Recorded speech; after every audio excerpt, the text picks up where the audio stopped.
ইমোতে আজকে আপনাদেরকে দেখাবো যে কোনো প্রকার নাম্বার ছাড়াই ইমোতে কিভাবে অ্যাড করতে হয় সেটাই কিন্তু আজকে দেখিয়ে দেব। আমার একটা নাম্বার অনেক আগে হারিয়ে গেছে, আমার সেই নাম্বারটা আমার মনে নেই, কিন্তু আমি তার নামটা দিয়ে সার্চ দিয়ে দেখি আমার ইমো আইডিটাকে আমি অ্যাড করতে পারি নাকি। কোনো প্রকার নাম্বার ছাড়াই এখানে আপনার এখানে ইমোর আইডির যেটা ইমো আইডির নাম থাকে সেই নামটা দিয়ে কিন্তু এখানে সার্চ দিলেই বের করতে পারবেন। এখানে আমি আপনাদেরকে দেখিয়ে দিচ্ছি, কোনো প্রকার নাম্বার না, শুধু নামটা দেব। আমি যে নাম দিয়ে ইমো আইডিটা খুলেছিল সেই নামটা কিন্তু আমি এখানে লিখছি। আপনারা ওয়েট করুন, দেখতে পারবেন। এখানে সার্চ আইকনে ক্লিক করব। সার্চ আইকনে ক্লিক করলে আমার কিন্তু ইমো আইডিটা চলে আসলো। আপনারা কি চ্যাট করতে পারবো, এই যে এখানে দেখেন চ্যাট অপশন আছে, আমি চাইলে কিন্তু এখান থেকে চ্যাট করতে পারবো। আমার নাম্বারটা যে হারিয়ে গেছে সে যদি ইমো লগ ইন করে তাহলে কিন্তু আমি চাইলে এখান থেকেই করতে পারবো। আজকের ভিডিওতে আপনারা দেখতে পারবেন যে কোনো নাম্বার ছাড়াই, কোনো প্রকার নাম্বার আপনার কাছে নেই কিন্তু তার নামটা শুধু জানেন, কীভাবে অ্যাড করবেন এই ভিডিওটা দেখলেই সম্পূর্ণ শিখতে পারবেন। চলুন ভিডিওটা শুরু করা যাক। হ্যালো বন্ধুরা, আসসালামু আলাইকুম। এটা দেখার জন্য সর্বপ্রথম আপনার চলে যেতে হবে হচ্ছে আপনার ইমোতে আপডেট আছে নাকি সেটা দেখার জন্য সর্বপ্রথম প্লে স্টোরে যাবেন। প্লে স্টোরে গিয়ে ইমো লিখবেন।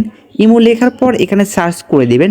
সার্চ করে দেওয়ার পর দেখেন এখানে কিন্তু আপডেট নেই, আপনার আপডেটটা দিয়ে নেবেন। এটা কিন্তু আপনাদের দেখার জন্য আমি আপডেট দিইনি, যে আপডেট না দিলে কিন্তু আপনারা এটা পাবেন না, সেজন্য অবশ্যই আপডেট দিয়ে নেবেন। আপডেট দেওয়ার পর আপনারা ব্যাগে চলে আসবেন।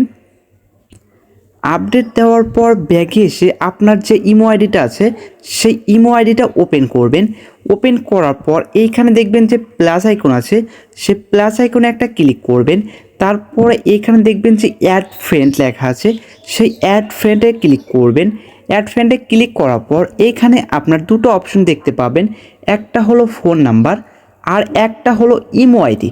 মানে কি, যদি আপনার ফোন নাম্বারটা যদি না জানেন, ফোন নাম্বারটা জানলে তো হইলেই খুব সহজে তাকে অ্যাড করতে পারবেন আপনার ইমোতে। আর যদি ফোন নাম্বারটা না জানেন, 2 নম্বর অপশন কি আছে, ইমো আইডি আছে, মানে তার নামে একটা আইডি তৈরি হয় এখানে। সেটা আপনি এখানে চাইলে ফোন নাম্বার দিতে পারেন, চাইলে ইমো নাম্বার মানে ইমো আইডি দিতে পারেন।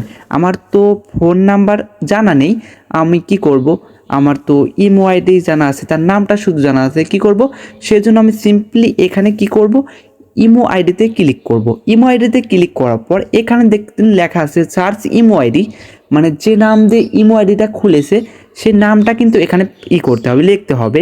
দেখেন আমি এখানে আমার নামটা লিখছি, মানে যে নাম দিয়ে আমার ইমো আইডিটা খুলেছিলাম সেই নামটা কিন্তু এখানে আমি লিখে দিচ্ছি। তারপরে এখানে দেখেন যে অপশন আছে সার্চ লেখা আছে, আমি এখানে সার্চে একটা ক্লিক করব। সার্চে ক্লিক করার পর দেখতে পেলেন আপনাদের সামনে, আমি কিন্তু ভিডিওতে কোনো কাটছাট করি নাই, আপনাদের সামনে কিন্তু দেখতে পাচ্ছেন যে আমার ইমো আইডিটা চলে এসেছে। এখন আমি যদি এখানে চ্যাট করতে চাই আমি চ্যাট করতে পারবো। এখানে কিন্তু কোনো প্রকার নাম্বার লাগলো না, এটা কিন্তু আমার সাথে কোনো অ্যাড করা ছিল না আগের থেকে, আপনাদের আগের থেকে ক্লিয়ার করবো বলি, এটা কিন্তু অ্যাড করা ছিল না। এখন আমি চাইলে চ্যাট করতে পারবো। এখানে চ্যাটে ক্লিক করে এখানে প্রাইভেসি দেওয়া আছে, দেখে স্ক্রিন কালো হয়ে যেতে পারে, আপনারা সমস্যা নেই, আমি ব্যাগে এসে দেখিয়ে দিলাম। আজকে এই সুন্দর কাজটা কিন্তু আপনারা করতে পারবেন যদি আপনার ভিডিওটা মনোযোগ সহকারে দেখেন, একবার দেখলে কিন্তু পারবেন। আজ এই পর্যন্তই, দেখা হবে পরবর্তী কোনো ভিডিওতে। এই পর্যন্ত আপনারা ভালো থাকুন, সুস্থ থাকুন, আল্লাহ হাফেজ।